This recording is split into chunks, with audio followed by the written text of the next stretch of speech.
Well, we've counted down the best films of the year, and now it's time to flip the coin, and I'll tell you the worst films of 2012. Hello to everyone watching, and thank you once again for returning to RealScreenReviews.com. I am, of course, movie critic Nick Iacobucci, and as I said, we're counting down the worst pieces of crap from the last 365 days.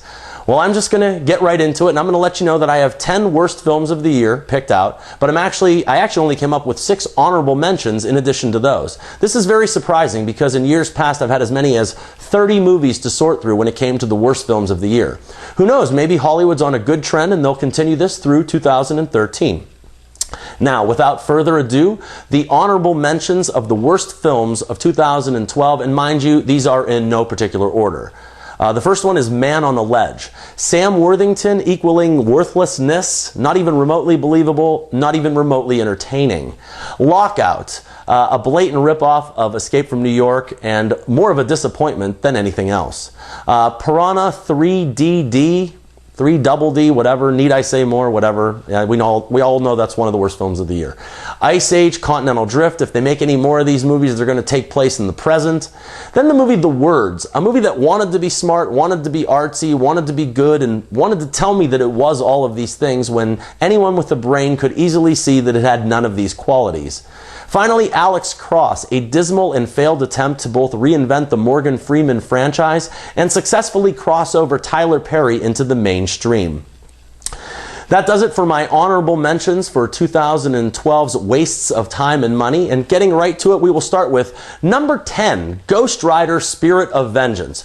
All I can say is that it wouldn't be a top 10 worst of the year without a Nicolas Cage movie, and he didn't let us down once again in 2012.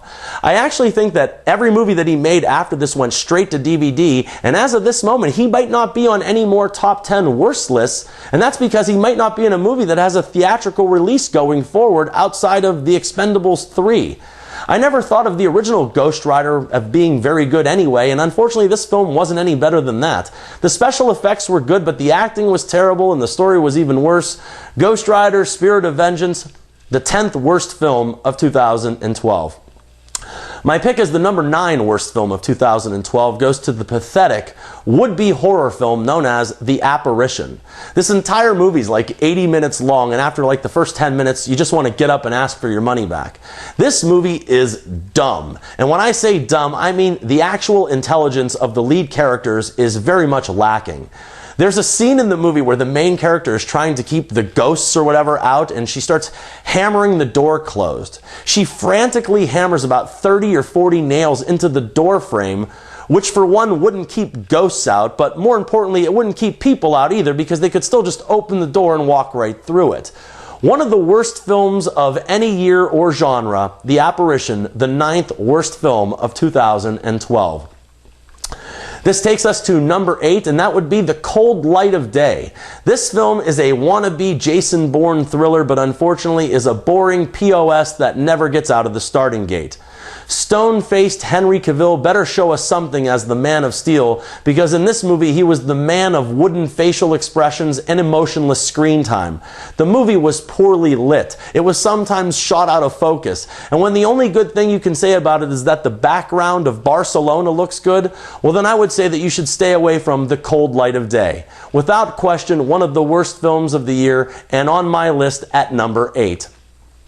Well, we're already at number 7, and coming in as the 7th worst movie-going experience of 2012 is Battleship. This big-budget disaster might have made money overseas, but to me, Battleship was nothing more than rusted junk, and I don't think we can expect any sequels to be coming out of this would-be franchise. Liam Neeson and Taylor Kitsch star in this boring and horrendous adaptation of one of the most boring board games that I can ever remember playing growing up. Whomever chose to bring to life this game should have their head examined, because after watching it, I would rather see a movie called Candyland or Chutes and Ladders. Battleship, my choice as the number 7 worst film of 2012. Now, my pick as the 6th worst film of 2012 has something very much in common with my last choice, and that would be lead actor Liam Neeson. Liam Neeson starred in Battleship, and he also starred as the lead in Taken 2. I can't even begin to tell you out there how much I love the movie Taken, and this sequel has to be one of the biggest letdowns and disappointments in the history of motion pictures. This film lacks any type of creativity and did nothing except ride the coattails of a great first film. I would say to stay away at all costs from Taken 2 or the number 6 worst film of the year. Bringing us to number 5 is the definition of a movie that should be on the list of the worst films of the year. Now, a movie like Piranha 3 Double D, you expect that movie to be terrible. You expect it to be a disaster. But in my opinion, you really need a very big, credible cast and a lot of money to make a true piece of shit. And that piece of shit for 2012 comes in the form of Rock of Ages. This movie had a production budget of, I think, over $80 million and also had the star power of Tom Cruise, Alec Baldwin, Julianne Hough, Catherine Zeta-Jones, Russell Brand, and Bryan Cranston. Now, with all of that, the only thing they managed to produce was a cheesy, over-the-top, worthless waste of karaoke, time, and money. I can't even begin to tell you how much I love 80s music, and this film, Rock of Ages, is still nothing but a big pile of dung. The number 5 worst film of 2012 is the ensemble musical Rock of Ages.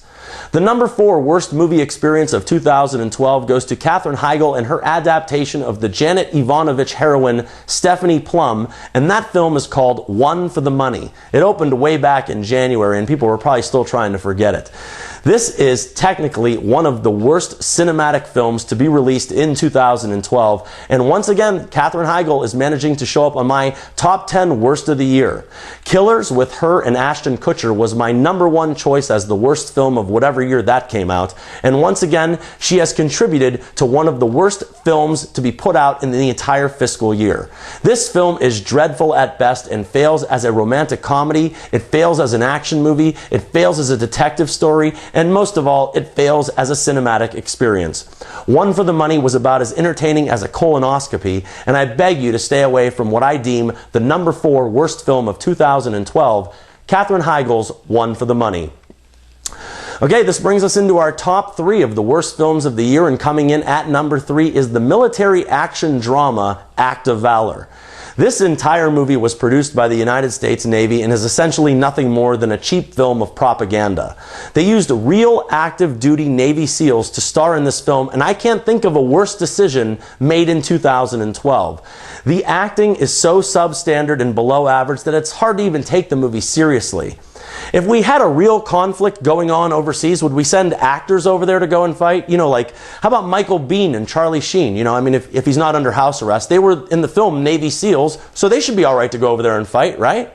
No, we would send real Navy SEALs to go and fight because that's what they do. And when you're making a movie, you should get classically trained actors to bring that story to life because that is what actors do.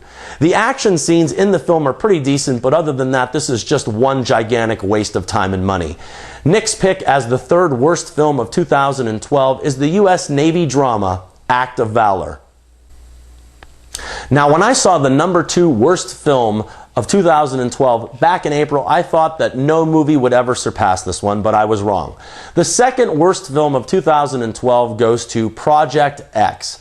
This supposed comedy opened in the spring and basically wanted to be the Hangover of teenage comedies. I found this film to be nothing except disgusting, repugnant, distasteful, offensive, revolting, and repulsive. Taking it a bit further, the only thing that this film tells me is that every single teenager is a drug addict and every single teenage girl is a porn star slut. I also felt that this film did nothing except to give more bad ideas to underage kids that don't need any more bad ideas introduced to them. In the end, this movie isn't funny, it isn't enjoyable or entertaining, and the mere thought that anyone would ever want to buy this movie or watch it a second time is just baffling to me. Stay away at all costs, avoid it like the plague. The number 2 worst film of 2012 is Project X. Okay, we're now at the number 1 worst film of 2012, and that honor goes to Adam Sandler and his piece of junk known as That's My Boy. Now, there is no way that I could pick any other movie as the worst film of the year, and I'm going to tell you why. In all of the years that I've been reviewing movies, I have never given any movie 0 stars until That's My Boy. I usually find at least one thing that's redeeming about the film, and it can be some small technical aspect, but it's at least something to commend. However, when I saw this Adam Sandler feature, I just wanted to get up and walk out.